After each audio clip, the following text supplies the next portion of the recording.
Crazy crazy ভাই, crazy. ও,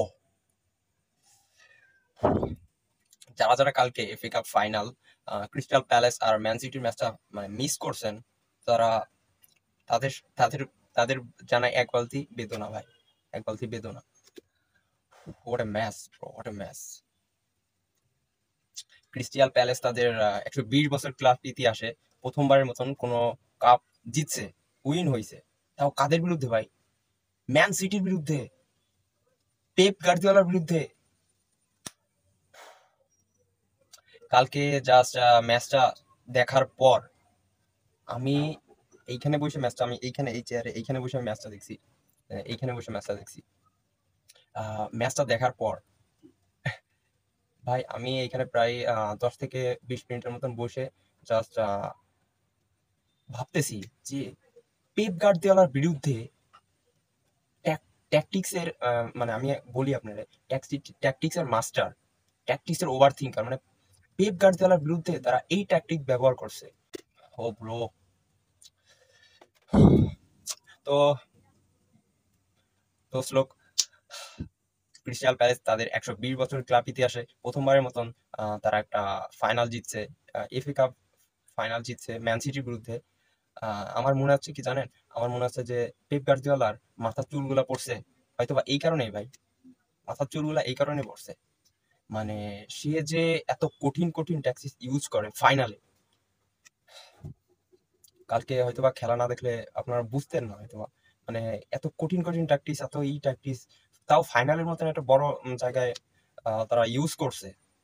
কিন্তু কি বলবো, ঠিক আছে ম্যান সিটিও অনেক ট্রাই করছে, কিন্তু ভাই হ্যান্ডারসন, ওয়াও ভাই, ক্রিস্টাল প্যালেসের গোলকিপার হ্যান্ডারসন ব্রো, মানে আমার মনে হয় কি জানেন, আমার মনে হয় যে কালকে ওর উপর বুফন, ইকার ক্যাসিলাস, তারপর আপনার ইমিলিয়ানো মার্টিনেসের ফাইনাল, মানে এই যে 2022 সালের ফ্রান্স ভার্সেস আর্জেন্টিনার ফাইনাল ম্যাচের যে ভূত না, সব আর কি ওর উপর ভর করছিল হ্যান্ডারসনে। ভাই রে ভাই, পেনাল্টি ঠেকাই দিছে। মানে আপনার যে পেনাল্টি নেওয়ার কথা ছিল হাল্যান্ডের, কিন্তু আমি জানি না কেন হাল্যান্ড পেনাল্টিটা নিয়ে নেই। আমার ঠিক এটা মাথায় আসতেছে না কেন টিমে এত অভিজ্ঞ প্লেয়ার যেমন ক্যাভিন ডি ব্রয়নার, এরপর বার্নান্দো সিলভা, এবার এদের মতন এক্সপিরিয়েন্সফুল প্লেয়ার থাকতে কেন ওকে নিয়ে দেওয়ালো আমার ঠিক জানা নাই। হাল্যান্ডও নিতে পারতো, কিন্তু আমি মূলত কি বলবো কালকের ম্যাচের কথা। কালকে পেপ গার্দিওলা যে ট্যাকটিক্সে খেলাইছে, আমার মূলত মানে আমার পার্সোনালি আমি কি বলবো আপনাকে, আহ, আপনার ঠিক আছে তিনটা ডিফেন্সে খেলাইছে, ওকে ঠিক আছে মানলাম। কিন্তু কিন্তু আপনার আপনি ক্যাভিন ডি ব্রুইনার, বার্নার্ডো সিলভা, এদের কিসের জন্য আপনি লোতে খেলাইছেন? ডিফেন্সিভ ডিফেন্সিভ ভাব নিয়ে মানে একটা খেলছে, আপনার ডিপ লাইনে মানে খেলছে, এরা কিসের জন্য আমি তো বুঝি না। মানে আমি আমি টোটালি মানে কালকে ম্যাচ দেখতে দেখতে ভাবতেছিলাম যে মানে কি আসলে কি কোন ট্যাকটিক্স আসলে পেপ গার্দিওলা ইউজ করতেছে। মানে এটা আপনার তিনজন ডিফেন্ডার, ওকে তিনজন ডিফেন্ডার, এরপর আপনার ক্যাভিন ডি ব্রুইন আর বার্নার্ডো সিলভা, এরা দুইজন ডিপ লাইনে খেলতেছে। মিডে মিডে তো কোনো কেউই ছিল না মিডে।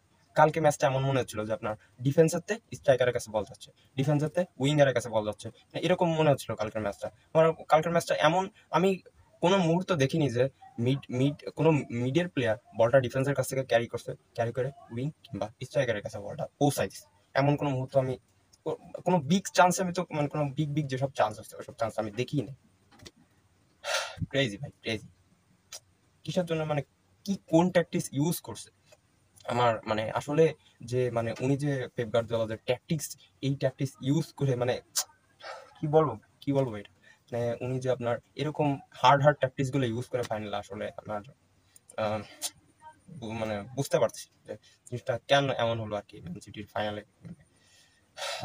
কালকে রদ্রিটা অবশ্যই মিস করছে ম্যান সিটি, কালকে আসলে অনেক মিস করছে ম্যান সিটি ফ্যান্সরা রদ্রিরে।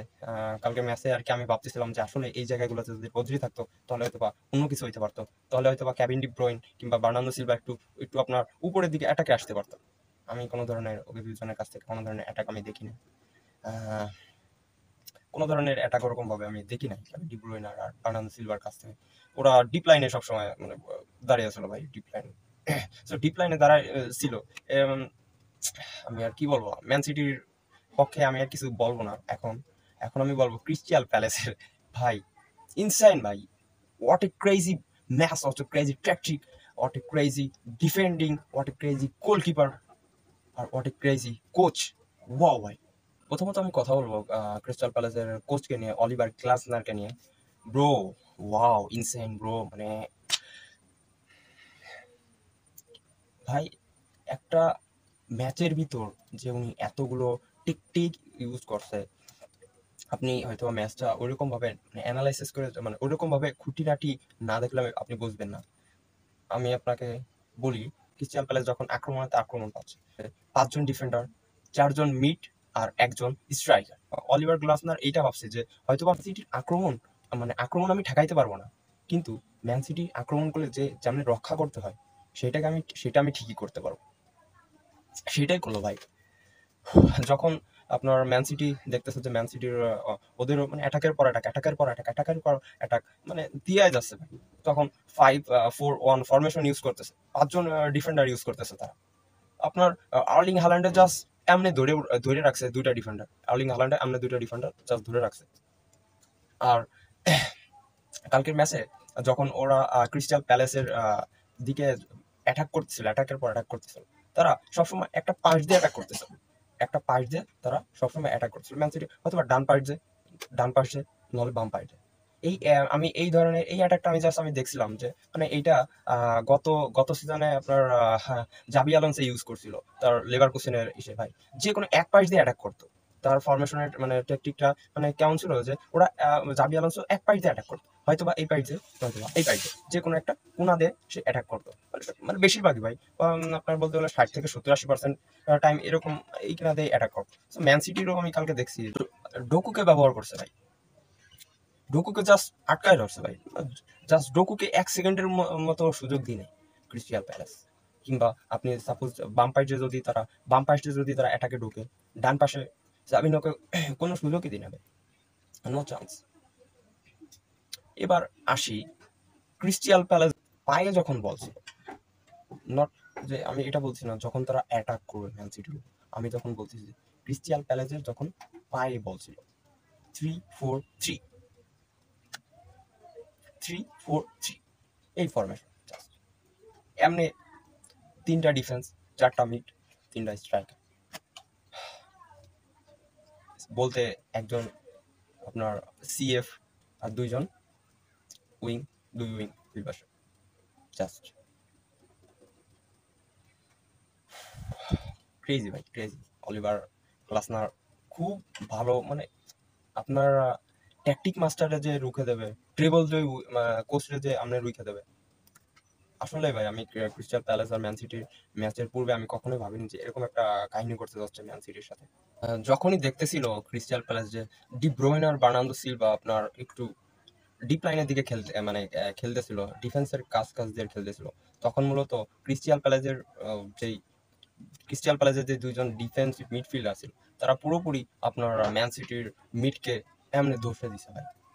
ভাই জাস্ট ম্যান সিটির মিডকে ফিনিশ করে দিয়েছে ভাই। বার্নার্ডো সিলভা, কেভিন ডি ব্রুইনার আর আর্লিং হাল্যান্ডের মধ্যেকার যে লিঙ্কটা ছিল, টোটালি ক্রিস্টাল প্যালেস ভাঙিয়ে দিছে। আমি একটা কথা বলতে যে আপনার যে প্রথম পেনাল্টি শুটটা যে ম্যান সিটি যে আপনার মিস করলো, আমার মনে হয় যে ওই একটা গোল অনেক কিছুই ম্যাচের পরবর্তীতে পরিবর্তন করতে পারতো, অনেক কিছু মানে অনেক হয়তো বা ফলাফল অন্যটাই হতো যদি ম্যান সিটি যে ওই পেনাল্টিটা যদি মিস না করতো। আবার আপনার আমি দেখলাম কালকে ম্যাচে যে পেপ গার্দিওলা সাবস্টিটিউট করতে খুবই দেরি করে ফেলাইছে ভাই, সাবস্টিটিউট করতে আসলেই দেরি করে ফেলাইছে। তার যে সাবস্টিটিউট যখন আর কি সে করলো, তখন হয়তো ম্যাচটা তার হাত থেকে বের হয়ে গেছিল অলরেডি। তো এটাই ভাই, আপনার জানতোই যে আপনার পেপ গার্দিওলা ডিফেন্সকে উপরে উঠিয়ে খেলবে, সবসময় উঠিয়ে খেলবে। সো তাদের কাউন্টার অ্যাটাক করার সুযোগটাও মানে থাকবে, এটা জানতো অলিভার গ্লাসনার। সো কাউন্টার অ্যাটাকে কিন্তু 16 মিনিটেই কিন্তু একটা গোল হয়েছে ক্রিস্টাল প্যালেস। সো এবং পরবর্তীতে যে গোলটা হয়েছিল ওটা আনফরচুনেটলি অফসাইড হয়ে যায়, কিন্তু ক্রিস্টাল প্যালেস জাস্ট ওয়াও খেলছে। আজকে মোটামুটি এখানে আমি শেষ করি, এরপরে ভিডিওতে আবার দেখা হবে। আল্লাহ হাফেজ।